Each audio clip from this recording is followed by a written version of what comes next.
Reading for Knowledge, Cultivation, and Life Beyond That. The Memoirs of Hadrian by Marguerite Yource. We often consider knowledge and cultivation as distant, difficult, and lofty pursuits, accessible only to a special few. Sometimes we dismiss them as dry information to memorize for exams or outdated stories irrelevant to real life. However, true knowledge and cultivation are by no means disconnected from our lives.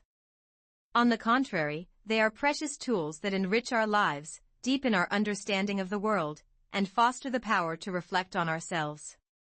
They offer the wisdom and insight necessary to navigate a complex world and awaken the values we, as humans, ought to pursue. Here, I would like to introduce a book that shatters the preconception of difficult books and evokes profound questions about the essence of life. It is none other than the Memoirs of Hadrian by Marguerite Yource. This book is a novel written in the form of a letter, composed by Emperor Hadrian on the brink of death, reflecting on his life. At first glance, the story of an ancient Roman emperor might seem like a distant and rigid historical account with no relevance to us. However, this book goes beyond simply listing ancient history. It delves deeply into the innermost depths of a human soul, prompting introspection about life and death, love and loss, power and responsibility, and the meaning of human existence. Without the grand titles of knowledge and cultivation, it serves as a true guide, offering the courage and wisdom needed to reflect on our own lives and move forward in a better direction. The exploration of human existence through the life of an emperor. The Memoirs of Hadrian. Marguerite Yource spent over 20 years meticulously compiling research and writing this book, which is structured as an extended letter from Emperor Hadrian of the 2nd century Roman Empire to his adopted grandson and successor, Marcus Aurelius. It is a memoir in which the elderly emperor, facing imminent death, reflects on his eventful life and shares the truths he has come to understand. The most remarkable aspect of this book is not merely its enumeration of historical facts, but rather its vivid portrayal of the inner thoughts, emotions, and struggles of Hadrian. The author masterfully recounts the story entirely from Hadrian's own perspective, as if channeling the emperor himself. Hadrian was a wise ruler who prioritized maintaining and strengthening the existing Roman territories rather than expanding them through conquest. He personally traveled throughout the empire, observing the lives of his people, refining laws and systems, and building great defensive walls to ensure peace. He was also an intellectual who cherished Greek literature and art, and delved deeply into philosophy. Known for his architectural expertise, he left behind numerous enduring buildings. Yet at the same time, he was a deeply human figure who mourned the tragic death of his beloved Antinous and continuously grappled with the finite nature of human life and its meaning. In the book, Hadrian recounts the course of his life, from his childhood and reign as an emperor to the final moments, where he is bedridden, waiting for death. He speaks calmly yet at times passionately, unreservedly revealing his successes and failures, love and loss, joy and sorrow, glory and suffering.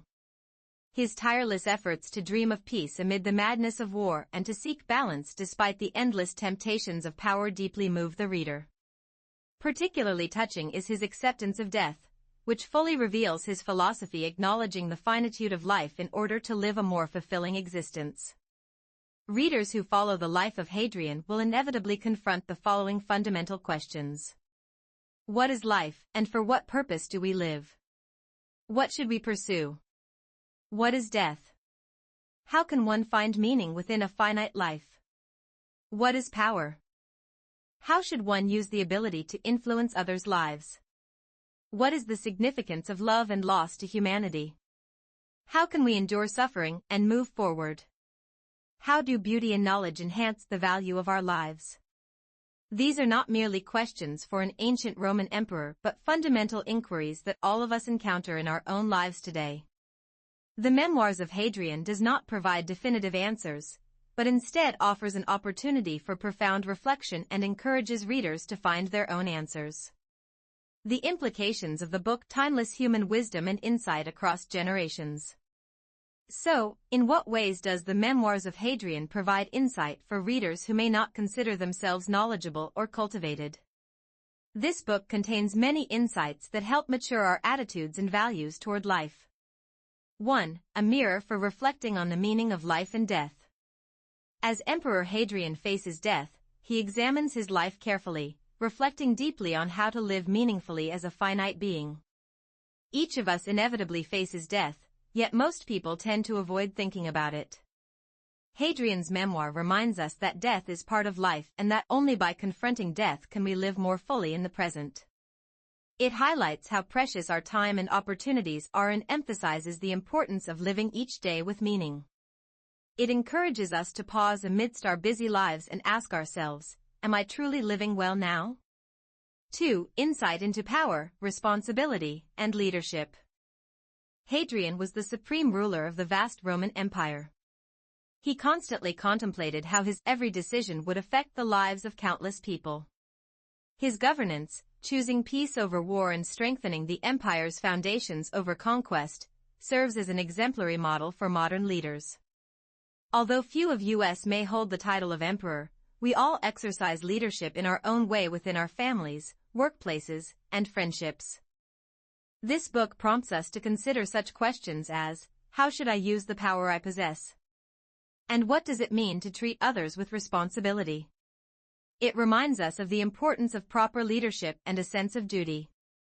3. Empathy and understanding the complexity of relationships and grief. Hadrian's memoir candidly depicts his relationships with those he loved, especially his deep affection for Antinous and the profound grief he felt after Antinous' tragic death. While experiencing intense sorrow and despair over Antinous' loss, he also discovers the meaning that love brings to life. Love and loss are universal human emotions that transcend time. By indirectly experiencing the depth of another's grief, this book expands our ability to empathize and helps us confront our own wounds in the process of healing. The fact that even a seemingly perfect emperor could suffer heartbreak over love and loss offers us comfort and teaches us to respect the fundamental emotions of being human. 4. How the pursuit of knowledge and beauty enriches life. Hadrian was a lifelong seeker of knowledge and lover of art and beauty. He was not merely a ruler but also a philosopher and artist who sought to unify the empire through culture. This demonstrates that life is not just a struggle for survival, but also an opportunity for self-improvement through knowledge and beauty, and to make the world a better place. Taking a moment amidst our busy routines to read a book, appreciate art, or listen to music is not just passing time. It is an essential activity that enriches our inner lives, allows us to view the world from new perspectives, and deepens the meaning of our lives. This book powerfully illustrates the importance of such cultivated pursuits.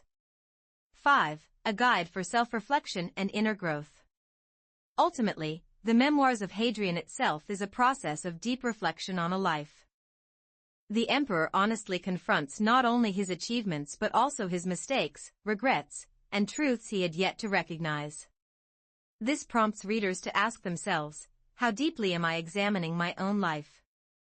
Seeing life through another person's story helps us better understand ourselves, establish our values, and set directions for our futures. This book quietly reminds us of the importance of self-reflection and will serve as a steadfast companion on our path to inner growth. A journey to discover the meaning of life through reading. What we commonly refer to as knowledge and cultivation are, in fact, tools that make our lives richer and more profound. They are not just information we memorize for show, but rather the inner discipline needed to understand the world, empathize with others, and ultimately reflect on ourselves. Although the Memoirs of Hadrian is the story of an ancient Roman emperor, the anguish and reflection on human existence within it transcend time and deeply resonate with those living in the present day. This book encourages us to understand the complexity of the world we live in, contemplate the values we should pursue as human beings, and consider how to find meaning within our finite lives. Reading is not just about reading words. It is a precious experience of discovering ourselves through the lives of others and broadening our understanding of the world. Particularly with a book like the Memoirs of Hadrian, readers are encouraged to break through their self-imposed biases about lacking knowledge or cultivation and to realize that anyone can seek answers to the essential questions of life. So, if you find yourself thinking, I'm not really someone who reads books much, or this kind of difficult book isn't for me, please pause for a moment and consider giving this book a try. Through the life of an ancient Roman emperor, you will rediscover your own life and experience a surprising journey in which you uncover depth and meaning without the need for lofty titles of knowledge or cultivation. This book will become your very best companion in reflecting on your own existence and growing into a more enriched human being. I wholeheartedly encourage you to begin a journey of expanding your life's horizons and discovering your own wisdom through reading.